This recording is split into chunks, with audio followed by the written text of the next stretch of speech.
I think for a long time they were kind of separated. It was like you'd focus on energy here, and then the building kind of shells over here. But I think what we're starting to see now is there's an embodied carbon with your insulation or with your building shell, your cladding, your steel, your concrete, your glazing.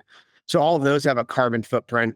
And then your building systems and how they interact with those shell systems, have a carbon footprint over the, lifespan of that building through operations. So I mentioned early on, like 2 months insulation is 2 months insulation. If you have a really insulated building, that's a lot more carbon, and you may not be saving that much money in terms of operations. So there's a lot of ways to overlap what we call, energy modeling and life cycle assessments together, just to build really, again, it depends on the goal too. And, if we're working on a net zero building, especially maybe a more, taller building and, in kind of infill where you have less roof space, you want to be net zero, you have to build a really efficient shell. You have to build a really efficient system.